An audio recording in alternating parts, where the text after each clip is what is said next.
শুধুমাত্র নিজেদের স্বার্থ রক্ষার জন্য, নিজেদের স্বার্থ চিন্তা করার জন্য যদি আমরা শুধু তর্কে লিপ্ত থাকি আজ, তাহলে দেশ ধ্বংসের কিনারায় পৌঁছে গিয়েছে। সেই কিনারা থেকে দেশ পড়ে যাবে, সেই দেশকে আর উঠানো সম্ভব হবে না। আজকে যদি আমরা শুধুমাত্র নিজেদের স্বার্থ রক্ষার জন্য যদি তর্ক বিতর্কে লিপ্ত থাকি, সবচেয়ে বড় লাভবান কে হবে? সবচেয়ে বড় লাভবান হবে সেই পালিয়ে যাওয়া স্বৈরাচার, হবে সবচেয়ে বড় লাভবান। এই ভোট প্রদানের মাধ্যমে যেই কাজটি হয়, সেটি একটি, সেই কাজটি হলো জবাবদিহিতাকে প্রতিষ্ঠিত করা। জবাবদিহিতা। আমরা এই যে বিগত 15 বছর কি দেখেছি? 15 বছর জনগণের ভোট দেওয়ার কোনো উপায় ছিল কি? জনগণের কি ভোট দেওয়ার কোনো শক্তি বা ক্ষমতা ছিল কি? কি ভাই ছিল? সেটি জাতীয় পর্যায়ে হোক অথবা সেটি যে কোনো পর্যায়ে, জনগণ কি ভোট দিতে সক্ষম ছিল বিগত 15 বছর? জবাবদিহিতা ছিল না বলেই বাংলাদেশের প্রত্যেকটি প্রতিষ্ঠানকে ধ্বংস করে দেওয়া হয়েছে। কোনো যোগ্য লোককে প্রতিষ্ঠানগুলো চালানোর সুযোগ, পরিচালনা করার সুযোগ দেওয়া হয়নি। শুধুমাত্র যারা তাদের দলীয় লোক ছিল তাদেরকে দিয়ে বিচার ব্যবস্থা বলুন, বাংলাদেশের যে কোনো রাষ্ট্রের যে কোনো সংগঠন বলুন, যে কোনো প্রতিষ্ঠান বলুন, সেগুলো থেকে যোগ্য লোককে সরিয়ে দেওয়া হয়েছিল। এবং সে কারণেই বাংলাদেশের প্রত্যেকটি প্রতিষ্ঠান, রাষ্ট্রের প্রত্যেকটি প্রতিষ্ঠান ধ্বংস হয়ে গিয়েছে। এখন আপনাদের পাল্লা। দেশ, দেশের মানুষ তাকিয়ে আছে আপনাদের দিকে। আপনারা কিভাবে দেশকে পুনর্গঠন করবেন, কিভাবে দেশকে সামনে এগিয়ে নিয়ে যাবেন। ষড়যন্ত্রকারীরা কিন্তু বসে নেই। বিভিন্ন দাবি দাওয়ার উছিলায়, বিভিন্নভাবে, বিভিন্ন রকম ষড়যন্ত্রের মাধ্যমে তারা তাদের ষড়যন্ত্র অব্যাহত রেখেছে। বিসমিল্লাহির রহমানির রহিম। ব্রাহ্মণবাড়িয়া জেলা কাউন্সিল উপলক্ষে আয়োজিত আজকের এই অনুষ্ঠানের সম্মানিত সভাপতি, মঞ্চে উপস্থিত বিএনপির ভাইস চেয়ারম্যান জনাব বরকতুল্লাহ ভুলু সহ ব্রাহ্মণবাড়িয়া জেলার বিভাগীয় সাংগঠনিক সম্পাদক জনাব সেলিম, জনাব মোশতাক সহ মঞ্চে উপস্থিত ইঞ্জিনিয়ার শ্যামল, জহির, সিরাজ সহ, মান্নান সাহেব সহ সকল উপস্থিত সকল নেতৃবৃন্দ, এবং আমার সামনে উপস্থিত জেলা বিএনপির উপজেলা, পৌরসভা, ইউনিয়ন থেকে আগত সকল পর্যায়ের প্রিয় নেতা কর্মী ভাইরা, আসসালাম আলাইকুম। আজকে বহু বছর পরে আবার ব্রাহ্মণবাড়িয়া জেলায় আপনাদের সামনে কথা বলার সুযোগ হচ্ছে। প্রিয় সহকর্মীবৃন্দ, আপনারা যারা সামনে বসে আছেন, আপনারা যদি আপনাদের পেছনে দেখেন, এবং আপনারা যারা পেছনে আছেন, এই প্যান্ডেলের নিচে পেছনে আছেন, তারা যদি সামনে দেখেন, তাহলে আপনাদের চোখের সামনে যে দৃশ্যটি ভেসে উঠবে, এই দৃশ্যটি একটি কথা বলে। কি সেই কথা? ঐক্য হচ্ছে শক্তি। ঐক্য হচ্ছে শক্তি। কি বলে এই কথাটি? এই কথাটি বলে যে ঐক্য হচ্ছে শক্তি। প্রিয় সহকর্মীবৃন্দ, একটি রাজনৈতিক দলের সম্মেলন কেন প্রয়োজন? সম্মেলন প্রয়োজন দলকে ঐক্যবদ্ধ করার জন্য। সম্মেলন প্রয়োজন দলকে পুনর্গঠিত বা গঠন প্রক্রিয়া এটি চলমান রাখার জন্য। সম্মেলন কেন প্রয়োজন? সম্মেলন প্রয়োজন নেতৃত্ব, নতুন নতুন নেতৃত্ব যাতে বিকশিত হয়, এই সকল কারণে সম্মেলন প্রয়োজন। প্রিয় সহকর্মীবৃন্দ, সম্মেলনের আরেকটি বড় কারণ হচ্ছে আমরা যে ঐক্যবদ্ধ। আমাদের মধ্যে মতপার্থক্য থাকতেই পারে, কিন্তু দিন শেষে দলের স্বার্থে, দলের আদর্শের স্বার্থে, সর্বোপরি দেশের স্বার্থে আমরা সকলে ঐক্যবদ্ধ। এটিই হচ্ছে সবচেয়ে বড় লক্ষ্য বা উদ্দেশ্য। প্রিয় সহকর্মীবৃন্দ, আপনারা এখানে সারাদিন অনেক বক্তব্য শুনেছেন। আমি চেষ্টা করব আমার বক্তব্যে সেই কথাগুলোতে ফিরে না যেতে, বরং আমি চেষ্টা করব আপনাদের সকলকে একসাথে নিয়ে সামনের দিনে যাতে বাংলাদেশ এগিয়ে যেতে পারে, আমরা যাতে সামনের দিনে বাংলাদেশকে এগিয়ে নিয়ে যেতে পারি, একটি সুন্দর ভবিষ্যতের দিকে এগিয়ে নিয়ে যেতে পারি। সংক্ষেপে আমি সেই কথাগুলো আপনাদের সামনে তুলে ধরতে চাইব। প্রিয় সহকর্মীবৃন্দ, এই মাত্র কিছুদিন আগের কথা, মাত্র কিছুদিন, 6 মাস, 7 মাস, 8 মাস আগের কথা। আজকে এখানে যারা আপনারা উপস্থিত হয়েছেন, এখানে যারা আপনারা বিএনপির সম্মেলন উপলক্ষে বিএনপির বিভিন্ন পর্যায়ে, ব্রাহ্মণবাড়িয়া জেলার বিভিন্ন পর্যায়ের নেতৃবৃন্দ আপনারা উপস্থিত হয়েছেন, কিছুদিন আগেও আমরা কি দেখেছি? বাংলাদেশে বাংলাদেশ জাতীয়তাবাদী দলের প্রত্যেকটি নেতাকর্মী সহ বিরোধী দল, অর্থাৎ যেই স্বৈরাচার কয়েকদিন আগে পালিয়ে গিয়েছে, এই স্বৈরাচারের বিরুদ্ধে যারা আন্দোলন করেছে বাংলাদেশের মানুষের গণতান্ত্রিক অধিকারকে প্রতিষ্ঠা করার জন্য, বাংলাদেশের মানুষের কথা বলার অধিকারকে প্রতিষ্ঠিত করার জন্য, তথা বাংলাদেশের মানুষের রাজনৈতিক এবং অর্থনৈতিক অধিকার প্রতিষ্ঠা করার জন্য সেই স্বৈরাচারের বিরুদ্ধে যত মানুষ প্রতিবাদ করেছে, প্রত্যেকটি মানুষকে নির্যাতিত করা হয়েছে, প্রত্যেকটি মানুষ হয়েছে অত্যাচারিত। কাজেই সেই অত্যাচার নির্যাতনের কথা আপনারা নিশ্চয়ই ভুলে যাননি প্রিয় সহকর্মীবৃন্দ। এই অত্যাচার নির্যাতন শুধু ব্রাহ্মণবাড়িয়ার মানুষই নয়, ব্রাহ্মণবাড়িয়ার বিরোধী দলীয় নেতাকর্মী নয়, ব্রাহ্মণবাড়িয়ার বিএনপির নেতাকর্মী নয়, সমগ্র বাংলাদেশে বিএনপির যত নেতাকর্মী আছে সকলে এই অত্যাচারের ভিতর দিয়ে, অত্যাচারকে ফেস করেই সকলে এগিয়ে গিয়েছে। প্রিয় সহকর্মীবৃন্দ, আজ যেই স্বৈরাচারের বিরুদ্ধে আন্দোলন করেছিলাম আমরা বিগত 17 বছর ধরে প্রায়, সেই স্বৈরাচার আজ পলাতক। স্বৈরাচারের মাথাটা পালিয়ে গিয়েছে, কিন্তু স্বৈরাচারের কিছু কিছু অবশিষ্ট এখনো রয়ে গিয়েছে বাংলাদেশে।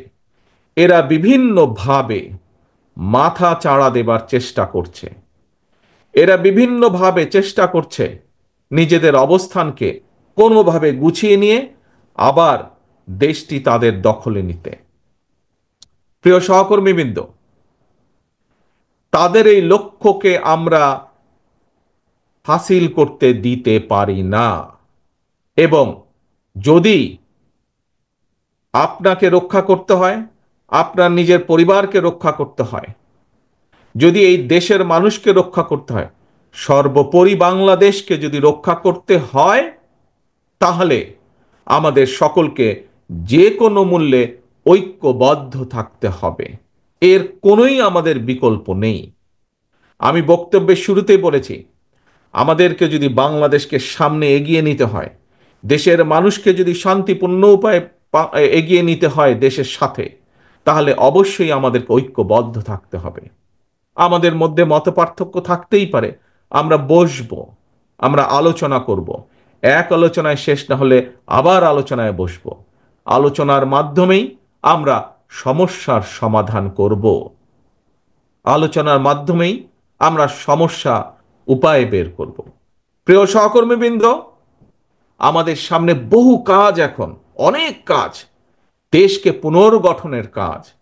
নিশ্চয়ই আপনারা এর মধ্যে পত্র পত্রিকা, রেডিও, টেলিভিশনে শুনেছেন, দেখেছেন কি বাংলাদেশ জাতীয়তাবাদী দলের পক্ষ থেকে আমরা দেশের মানুষের সামনে, দেশের সামনে আমরা 31 দফা রাষ্ট্র কাঠামো পুনর্গঠন কাঠামোর 31 দফা রূপরেখা আমরা দিয়েছি। সেটি কি? সেটির মধ্যে সংক্ষেপে যদি বলতে হয়, সেটির মধ্যে এই দেশের ভবিষ্যৎ প্রজন্ম সন্তানদের শিক্ষা ব্যবস্থাকে কিভাবে ঠিক করব তার একটি সংক্ষিপ্ত বিবরণ দেওয়া আছে। এই দেশে বেকারদের কর্মসংস্থানের জন্য আমরা কি কি করতে চাই তার কথা উল্লেখ করা আছে। এই দেশের মানুষের স্বাস্থ্য নিয়ে আমরা কি করতে চাই তার কথা উল্লেখ করা আছে। এই দেশের কৃষি ব্যবস্থা আমরা কি করতে চাই তার উল্লেখ করা আছে। এই দেশের শিল্পের ব্যবস্থা আমরা কি করতে চাই আগামী দিনে তার কথা উল্লেখ করা আছে। প্রিয় সহকর্মীবৃন্দ, অর্থাৎ সমগ্র দেশকে পুনর্গঠন করার জন্য কি কি করতে চায় বিএনপি, সমগ্র দেশের মানুষকে বিভিন্ন সমস্যা থেকে পর্যায়ক্রমিকভাবে বের করে আনার জন্য বাংলাদেশ জাতীয়তাবাদী দল, আপনাদের দল কি করতে চায় দেশের জন্য, সেই কথাগুলো বলা আছে। কাজেই আমাদেরকে আজকে সেই কাজগুলো আমাদেরকে বাস্তবায়ন করতে হবে। যেই কাজগুলো বাস্তবায়ন করার মাধ্যমে আমরা দেশের শিক্ষা ব্যবস্থাকে এই দেশের উপযোগী, এই দেশের ভবিষ্যৎ প্রজন্মের উপযোগী করে করতে পারবো, সেই পদক্ষেপ আমাদেরকে গ্রহণ করতে হবে। যেই কাজ করার মাধ্যমে আমরা এই দেশের বেকারদের কর্মসংস্থান করতে পারবো, এই দেশের লক্ষ কোটি মা বোনদের ভাইদের আমরা কর্মসংস্থানের ব্যবস্থা করতে পারবো, তার উদ্যোগ গ্রহণ করতে হবে। কি করে আমরা কৃষির উৎপাদন বাড়াবো? যে কৃষির উৎপাদন বাড়ানোর মাধ্যমে একদিকে যেমন আমরা কৃষকের হাতে তার দ্রব্যের ন্যায্য মূল্য পৌঁছে দিতে চাই, একইভাবে আমরা বাজারে যে জিনিসপত্রের দামের লাগামহীন গতি, সেই গতিকে আমরা টেনে ধরতে চাই। প্রিয় সহকর্মীবৃন্দ, এই দেশ 20 কোটি মানুষ, 20 কোটি মানুষের জন্য বহু কলকারখানা প্রয়োজন। 20 কোটি মানুষ, অন্তত 20 কোটি মানুষ, এই 20 কোটি মানুষের চাষাবাদের জন্য পানির প্রয়োজন, তার জন্য খাল খনন করতে হবে। আপনারা দেখেছেন কিভাবে এই জেলারই বিভিন্ন নদ নদী খালগুলো কিভাবে, খাল বিলগুলো কিভাবে ভরাট হয়ে গিয়েছে, কিভাবে ভরাট হয়ে যাবার কারণে বর্ষার মৌসুমে একদিকে যেমন বন্যা হয়, শুষ্ক মৌসুমে সেভাবে এলাকার মানুষ পানি পায় না। ঠিক এই অবস্থা বিরাজ করছে বাংলাদেশের পুরা বাংলাদেশের সবগুলো জায়গায়। সেই সমস্যার সমাধান করতে হবে আমাদের, খাল খনন করতে হবে আমাদেরকে, নদীগুলো খনন করতে হবে। এরকম আরো বহু কাজ আছে, বহু কাজ আছে আমাদের দেশকে পুনর্গঠন করার জন্য। আজকে যদি আমরা শুধুমাত্র নিজেদের স্বার্থ রক্ষার জন্য, নিজেদের স্বার্থ চিন্তা করার জন্য যদি আমরা শুধু তর্কে লিপ্ত থাকি আজ, তাহলে দেশ ধ্বংসের কিনারায় পৌঁছে গিয়েছে। সেই কিনারা থেকে দেশ পড়ে যাবে, সেই দেশকে আর উঠানো সম্ভব হবে না। আজকে যদি আমরা শুধুমাত্র নিজেদের স্বার্থ রক্ষার জন্য যদি তর্ক বিতর্কে লিপ্ত থাকি, সবচেয়ে বড় লাভবান কে হবে? সবচেয়ে বড় লাভবান হবে সেই পালিয়ে যাওয়া স্বৈরাচার, হবে সবচেয়ে বড় লাভবান। প্রিয় সহকর্মীবৃন্দ, থাকতেই পারে প্রতিবার যেই কথাটি আমি আপনাদের সামনে বলেছি, অন্য অন্য জায়গায় আমি বলেছি, হ্যাঁ, বিভিন্ন মতামত থাকতেই পারে বিভিন্ন বিষয়ে, সেটি রাজনীতির বিষয় হোক, আগামী দিনে সংসদ কিভাবে পরিচালিত হবে সেই বিষয় হোক, আগামী দিনে সংসদের মেয়াদ কত হবে সেই বিষয়ই হোক, যে বিষয় হোক না কেন, কোন সরকারের মেয়াদ কত হবে, সংসদের মেয়াদ কত হবে, কত একজন মানুষ কতবার প্রধানমন্ত্রী হতে পারবে, এরকম বিভিন্ন বিষয় থাকতেই পারে। কিন্তু সেই বিষয়গুলো আমরা আলোচনার মাধ্যমে সমাধান করতে সক্ষম। সেই বিষয়গুলো নিয়ে যদি মাত্রা অতিরিক্ত আলোচনা করি আমরা, তাহলে রাষ্ট্র পুনর্গঠন থেকে আমরা পিছিয়ে যাব। এবং রাষ্ট্র পুনর্গঠন থেকে যদি আমরা পিছিয়ে যাই, তাহলে এই দেশ এবং দেশের মানুষ ক্ষতিগ্রস্ত হবে। প্রিয় সহকর্মীবৃন্দ, একটি কথা, একদম সিম্পল কথা, সাধারণ কথা, কি পৃথিবীর যে কোনো গণতান্ত্রিক রাষ্ট্র যদি আমরা দেখি, তাদের মধ্যেও এরকম বিভিন্ন বিষয়ের বিতর্ক থাকে, কিন্তু দিন শেষে সেই বিতর্কর বিষয়গুলো তারা জনগণের উপরে ছেড়ে দেয় এবং জনগণের মতামতের ভিত্তিতেই সিদ্ধান্ত গ্রহণ করা হয়। অর্থাৎ বিভিন্ন মতামত বিভিন্ন ব্যক্তি বা দলের পক্ষ থেকে জনগণের সামনে উপস্থাপন করা হয় এবং জনগণের কাছে সেই দায়িত্ব দেওয়া হয়, জনগণ যেটিকে গ্রহণ করবে সেটিকেই গ্রহণ হিসেবে ধরে নেওয়া হয়। এবং সেটি করার উপায় কি? সেটি করার একমাত্র উপায় হচ্ছে নির্বাচন, জাতীয় নির্বাচন। সেটি করার একমাত্র উপায় হচ্ছে কি? বিভিন্ন জায়গায় বিভিন্ন সংগঠনে, যে সকল সংগঠনে নির্বাচনের নিয়ম আছে, সেই নির্বাচনকে অনুষ্ঠিত করা। অর্থাৎ জনগণের হাতে ভোটের মাধ্যমে সেই শক্তি ফিরিয়ে দেওয়া, জনগণের হাতে ভোটের মাধ্যমে সেই বিষয় সম্পর্কে রায় গ্রহণ করা। প্রিয় সহকর্মীবৃন্দ, এই ভোট প্রদানের মাধ্যমে যেই কাজটি হয়, সেই কাজটি হলো জবাবদিহিতাকে প্রতিষ্ঠিত করা। জবাবদিহিতা। আমরা এই যে বিগত 15 বছর কি দেখেছি? 15 বছর জনগণের ভোট দেওয়ার কোনো উপায় ছিল কি? জনগণের কি ভোট দেওয়ার কোনো শক্তি বা ক্ষমতা ছিল কি? কি ভাই ছিল? সেটি জাতীয় পর্যায়ে হোক অথবা সেটি যে কোনো পর্যায়ে, জনগণ কি ভোট দিতে সক্ষম ছিল বিগত 15 বছর? কি জনগণের ভোট দেওয়ার সেই ক্ষমতা ছিল না। জনগণের ভোট দেওয়ার ক্ষমতাকে অস্ত্রের বলে কেড়ে নেওয়া হয়েছিল। এবং সে কারণেই আমরা দেখেছি অস্ত্র দিয়ে জোর করে রাতের অন্ধকারে, কখনো আমরা দেখেছি ডামি নির্বাচন, কখনো আমরা দেখেছি ভোটারবিহীন নির্বাচন, কখনো আমরা দেখেছি ভোট ডাকাতির নির্বাচন গত 15 বছরে। এবং সে কারণেই আমরা কি দেখেছি? সে কারণে দেখেছি আপনাদের এলাকায় উন্নয়নের নাম করে সমগ্র বাংলাদেশে বিভিন্ন জায়গায়, খোদ রাজধানী থেকে বিভিন্ন জায়গায় উন্নয়নের নাম করে সামান্য কিছু জিনিস মানুষকে দেখিয়েছে, কিন্তু এর বিনিময়ে লক্ষ কোটি কোটি টাকা, হাজারো কোটি টাকা বিদেশে পাচার করে নিয়ে গিয়েছে তারা। আমরা দেখেছি কি হয়েছে, আপনারা তার সাক্ষী, সমগ্র বাংলাদেশের মানুষ তার সাক্ষী। পত্র পত্রিকায় সেগুলো বের হয়ে আসছে। কোন রকম জবাবদিহিতা ছিল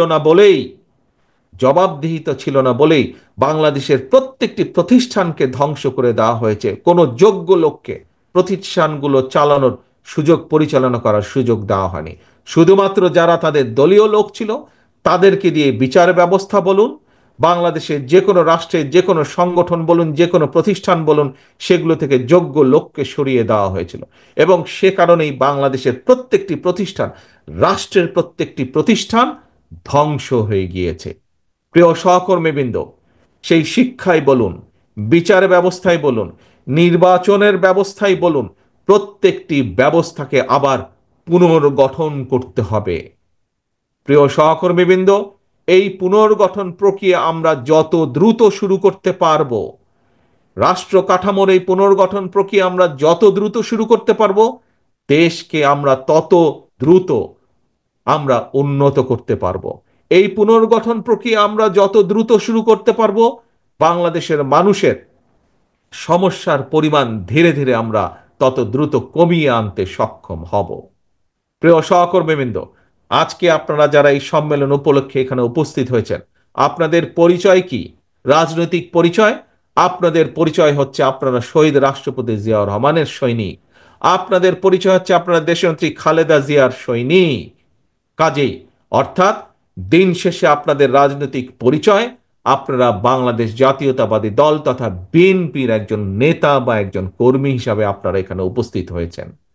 সহকর্মীবৃন্দ, নিশ্চয়ই এই যে 5ই আগস্টের পরে, যে স্বৈরাচার 5ই আগস্ট পালিয়ে গেল, তারপরে আপনারা যখনই আপনাদের ঘর থেকে প্রতিদিন বের হয়েছেন, আপনাদের এলাকার মানুষ কি আপনাদের কাছে জানতে চায় না কি ভাই তোমরা দেশ নিয়ে কি চিন্তা করছো, দেশ নিয়ে কি করবা? জানতে চায় না এরকম কথা? জানতে চায় এরকম কথা? আপনারা যখন বের হন ঘর থেকে, যখন হাটে বাজারে মসজিদে মাদ্রাসায় বা বিভিন্ন জায়গায় আপনাদের সাথে বিভিন্ন মানুষের দেখা হয়, যখন জানে আপনি বিএনপির একজন নেতা, আর যখন জানে আপনি বিএনপির একজন কর্মী, দেশ নিয়ে আপনাকে জিজ্ঞেস করে না আপনাকে? আপনাকে কেন জিজ্ঞেস করে? আপনাকে এই কারণে জিজ্ঞেস করে যে মানুষের বিশ্বাস, সাধারণ মানুষ, এই দেশের ভোটার, অধিকাংশ মানুষের বিশ্বাস এই দেশে যদি ভালো কিছু করতে পারে, এই দেশকে যদি পুনর্গঠন করতে পারে, এই দেশকে যদি আবার আবার যদি এই দেশকে স্বাভাবিক গতির দিকে ধাবিত করতে পারে, যেই যেরকম দেশকে বাংলাদেশের মানুষ দেখতে চায়, বাংলাদেশের মানুষের প্রত্যাশা যেই দেশের, সেই দেশকে যদি গড়তে হয়, কে করতে পারবে? আপনারাই একমাত্র করতে পারবেন। অর্থাৎ বাংলাদেশ জাতীয়তাবাদী দল বিএনপি একমাত্র এই দেশকে জনগণের প্রত্যাশা অনুযায়ী গড়ে তুলতে সক্ষম হবে। মানুষ এটি বিশ্বাস করে বলেই আপনার কাছে জানতে চায় দেশের ভবিষ্যৎ কি, আপনার কাছে জানতে চায় কিভাবে আপনার দল দেশকে পুনর্গঠন করব।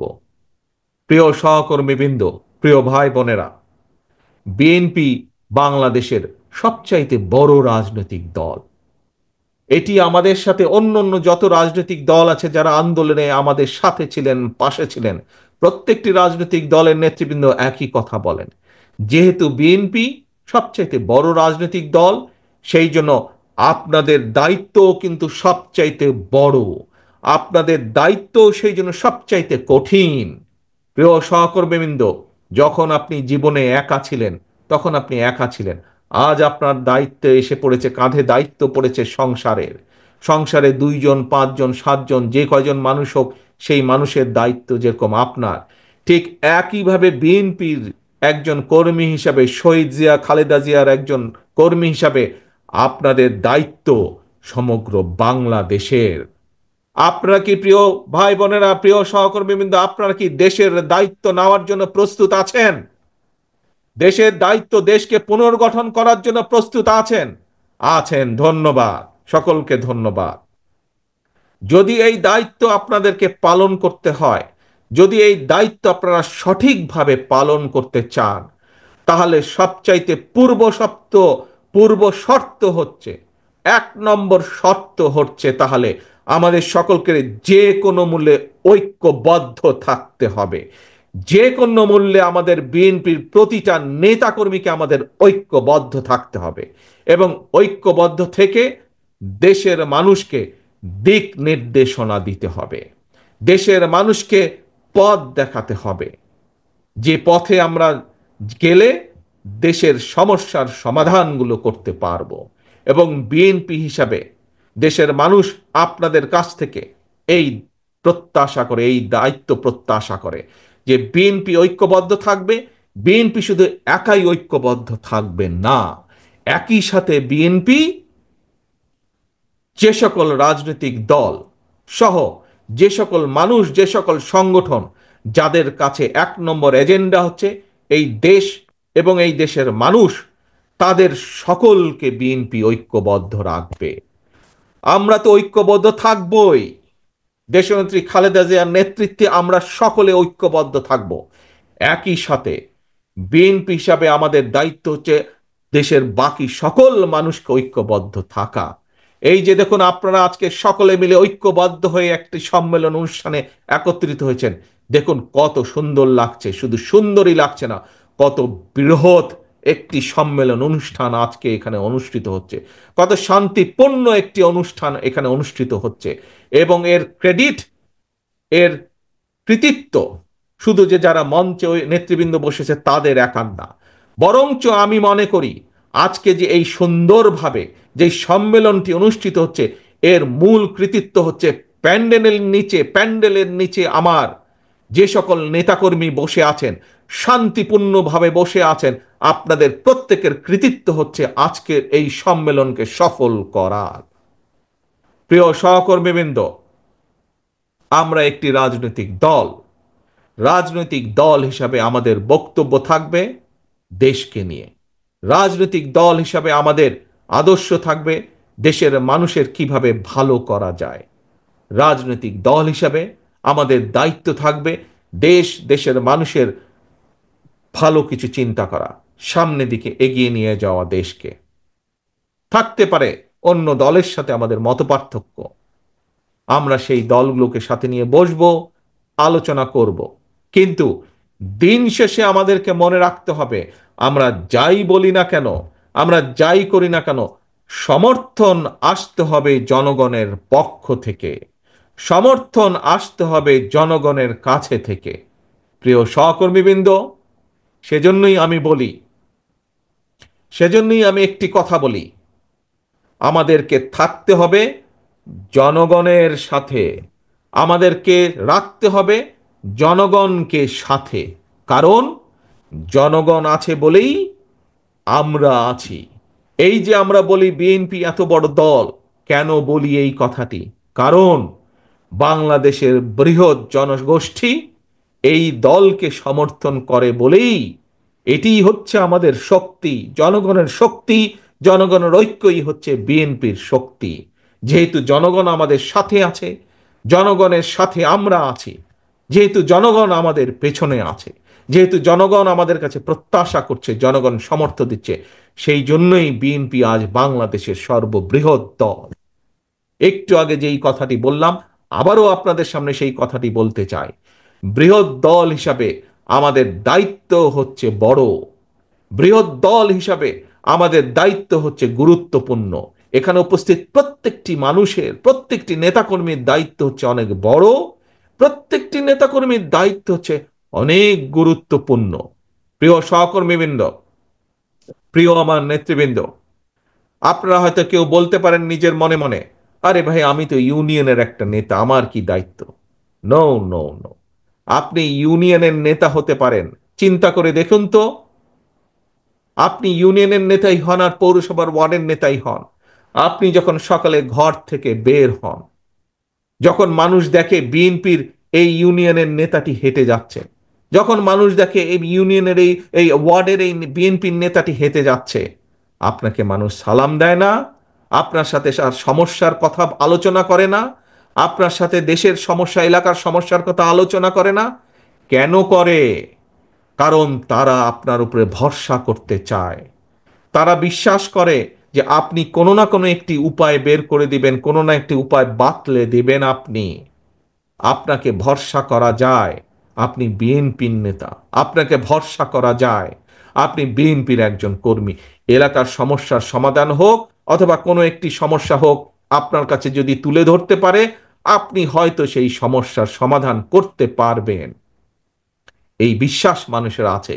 সেই জন্যই সহকর্মীবৃন্দ, আমাদের আচার আচরণ, আমাদের কথাবার্তা, আমাদের চিন্তা ভাবনা, আমাদের চলাফেরা তেমনই হতে হবে। যেমন চিন্তা ভাবনা হলে, যেমন চলাফেরা হলে, যেমন উঠা বসা হলে মানুষের আস্থা আমরা পাবো। মানুষের আস্থা যত পাবো আমরা, আমাদের রাজনীতি তত সফল হবে। মানুষের সমর্থন যত পাবো আমরা, ততই আমাদের দল শক্তিশালী হবে এবং আপনার সম্মানও বৃদ্ধি পাবে। কাজেই আপনার নিজের সম্মান যদি বৃদ্ধি করতে হয়, দলের সম্মান যদি বৃদ্ধি করতে হয়, অবশ্যই আমাদের কথাবার্তা, আমাদের প্রত্যেকটা মানুষের, বিএনপির প্রত্যেকটা মানুষের, বিএনপি, যুবদল, ছাত্রদল, স্বেচ্ছাসেবক, কৃষক দল, শ্রমিক দল, আইনজীবী ফোরাম, যেই হোক না কেন, অর্থাৎ যার পরিচয় বিএনপি, এরকম প্রত্যেকটি মানুষকে, প্রত্যেকটি মানুষের উঠা বসা চলাফেরা কথাবার্তা সেই রকম হতে হবে, যেরকম হলে একজন সাধারণ মানুষের তার প্রতি শ্রদ্ধা সম্মান বৃদ্ধি পাবে। পরিশেষে কথা একটি, প্রিয় সহকর্মীবৃন্দ, আমাদের সকলকে ঐক্যবদ্ধ থাকতে হবে। বিএনপির প্রত্যেকটি নেতাকর্মীকে ঐক্যবদ্ধ থাকতে হবে এবং বিএনপির সর্বোপরি দায়িত্ব হচ্ছে আমরা গণতন্ত্রের পক্ষের প্রতিটি মানুষ বাংলাদেশের, আমরা গণতন্ত্রের পক্ষের প্রতিটি সংগঠন, প্রতিটি দলকে আমরা ঐক্যবদ্ধ রাখার চেষ্টা করব এবং আমরা যত বেশি ঐক্যবদ্ধ থাকব, তত আমরা দেশকে সামনের দিকে এগিয়ে নিয়ে যেতে পারবো। আপনাদের মনে রাখতে হবে, একটি কথা আমাদের পরিষ্কার মনে রাখতে হবে, বিএনপি 1975 সালের পরে যখন দেশ ভেঙে পড়েছিল, এখানে বহু মুরব্বী উপস্থিত আছেন, তাদের মনে আছে 75 সালের পরে দেশ যেরকম ভেঙে পড়েছিল, দুর্ভিক্ষে ছেয়ে গিয়েছিল, দুর্ভিক্ষে লক্ষ লক্ষ মানুষ মারা গিয়েছিল। শহীদ রাষ্ট্রপতি জিয়াউর রহমানকে যখন দেশের মানুষ দায়িত্ব দিলেন, আমরা দেখেছি শহীদ রাষ্ট্রপতি জিয়াউর রহমান কিভাবে দেশে খাদ্য উৎপাদন বৃদ্ধি করলেন, কিভাবে এই দেশের কলকারখানা প্রতিষ্ঠিত করলেন। একইভাবে 90-এ স্বৈরাচার যখন দেশকে ধ্বংস করে দিয়েছিল, আমরা দেখেছি পরবর্তীকালে 91 সালে যখন দেশনেত্রী খালেদা জিয়ার নেতৃত্বে দেশের মানুষ বিএনপিকে দায়িত্ব দিয়েছে, সেই সময় কিভাবে দেশনেত্রী খালেদা জিয়া আবার দেশকে পুনর্গঠন করেছিলেন। প্রিয় সহকর্মীবৃন্দ, এখন আপনাদের পাল্লা। দেশ, দেশের মানুষ তাকিয়ে আছে আপনাদের দিকে। আপনারা কিভাবে দেশকে পুনর্গঠন করবেন, কিভাবে দেশকে সামনে এগিয়ে নিয়ে যাবেন। ষড়যন্ত্রকারীরা কিন্তু বসে নেই। বিভিন্ন দাবি দাওয়ার উছিলায়, বিভিন্নভাবে, বিভিন্ন রকম ষড়যন্ত্রের মাধ্যমে তারা তাদের ষড়যন্ত্র অব্যাহত রেখেছে। এই ব্রাহ্মণবাড়িয়া সহ সারা বাংলাদেশে আমাদের লক্ষ লক্ষ নেতাকর্মী গত 15 বছর অত্যাচারিত হয়েছে, নির্যাতিত হয়েছেন। আমাদের শত হাজারো নেতাকর্মী গুম হয়েছে, খুন হয়েছে। কিন্তু বিএনপি থেমে থাকে নাই। বিএনপি জনগণকে সাথে নিয়ে, মানুষকে সাথে নিয়ে আন্দোলনকে এগিয়ে নিয়ে গেছে। আলহামদুলিল্লাহ, বাংলাদেশের জনগণ ঐক্যবদ্ধভাবে, একত্রিতভাবে গণ অভ্যুত্থানের মাধ্যমে 5ই আগস্ট স্বৈরাচারকে বিদায় করেছে। এখন কাজ একটি, লক্ষ্য একটি, কথা একটি, দেশ পুনর্গঠন করতে হবে। দেশকে গড়ে তুলতে হবে, দেশকে সামনে এগিয়ে নিয়ে যেতে হবে। তার জন্য আমাদেরকে ঐক্যবদ্ধ থাকতে হবে। আসুন আজকের এই সম্মেলনে আমরা প্রতিজ্ঞা গ্রহণ করি, যে কোনো মূল্যে আমরা বিএনপির প্রতিটি নেতা কর্মী আমরা ঐক্যবদ্ধ থাকব। কোনো সমস্যা হবে, কোনো বিষয় থাকবে, আমরা আলোচনা করব, টেবিলে বসবো, আলোচনা করব, টেবিলে বসে আলোচনা করে আমরা সমস্যার সমাধান করব, কিন্তু আমরা ঐক্যবদ্ধ থাকব। আজকের সম্মেলনে এটি হোক আমাদের প্রথম প্রতিজ্ঞা। কি আমরা এই প্রতিজ্ঞা নিতে পারি? আমরা যে কোনো মূল্যে আমরা ঐক্যবদ্ধ থাকব। আসুন এটিই হোক আমাদের আজকের প্রতিজ্ঞা, এটিই হোক আমাদের আজকের শপথ। এবং আমাদের দ্বিতীয় শপথ হচ্ছে, যে কোনো মূল্যে ঐক্যবদ্ধভাবে বাংলাদেশের জনগণকে সামনে নিয়ে আমরা দেশকে পুনর্গঠন করব। আবার কি ভাই, দেশকে আমরা পুনর্গঠন করব? কি দেশকে আবার পুনর্গঠন করব? ইনশাল্লাহ। এই হোক আমাদের প্রতিজ্ঞা। প্রিয় সহকর্মীবৃন্দ, আজকে এই যে সম্মেলন অনুষ্ঠান, এই সম্মেলন অনুষ্ঠানের প্রথম পর্ব আমরা আজ এখানে সমাপ্ত করতে চাই। আমি আমার ব্রাহ্মণবাড়িয়া জেলার যে সকল নেতৃবৃন্দ আছেন, সকল নেতৃবৃন্দর সাথে আলাপ আলোচনা করে ইনশাল্লাহ অতি শীঘ্র আমরা সম্মেলনের দ্বিতীয় পর্বের তারিখ আমরা ঘোষণা করব, এবং দ্বিতীয় পর্বের তারিখ ঘোষণার মাধ্যমে আমরা সম্মেলন অনুষ্ঠানের দ্বিতীয় পর্ব আমরা অনুষ্ঠিত করব ইনশাল্লাহ। কিন্তু আজ যেই শপথ, আপনারা আস্তে আস্তে আস্তে, তালি বাজালে বুঝবেন না তো, তালি বাজালে বুঝবেন না, বসুন, একটু বসুন, 1 মিনিটে ছেড়ে দেবো আপনাদেরকে আমি সকলকে। বসুন, প্রথমে বসুন সকলে, প্রথমে সকলে বসুন, বসুন বসুন বসুন বসুন, বসতে হবে, বসতে হবে, বসতে হবে, একটু বসুন সকলে। আমরা কি প্রতিজ্ঞা গ্রহণ করেছি? প্রথম 1 নম্বর প্রতিজ্ঞা, ঐক্যবদ্ধ থাকতে হবে। কি সকলে ঐক্যবদ্ধ আছি? আমরা আমরা সকলে ঐক্যবদ্ধ আছি ইনশাআল্লাহ। আমরা সকলে ঐক্যবদ্ধ আছি। মনে রাখতে হবে, ঐক্য, ঐক্য, ঐক্য, ঐক্য ছাড়া কোনো কাজ আমরা সফল হতে পারবো না। এবং আরেকটি গুরুত্বপূর্ণ বিষয়, সেটি হচ্ছে যে কোনো মূল্যে আমাদেরকে জনগণের পাশে থাকতে হবে, জনগণকে সাথে রাখতে হবে। আসুন, প্রথম পর্ব যেরকম আমরা আজ সুন্দরভাবে সফলভাবে আল্লাহর রহমতে শেষ করেছি, আমরা যাতে একইভাবে সুন্দরভাবে সফলভাবে দ্বিতীয় সম্মেলনের দ্বিতীয় অংশ যাতে আমরা আগামী কয়েকদিনের মধ্যে সুন্দরভাবে সম্পন্ন করতে পারি, এই দোয়া চেয়ে এবং আমরা সকলে ঐক্যবদ্ধ থাকব এই শপথ গ্রহণের মাধ্যমে, সেই প্রত্যাশা রেখে আমি আমার বক্তব্য শেষ করছি। আল্লাহ হাফেজ।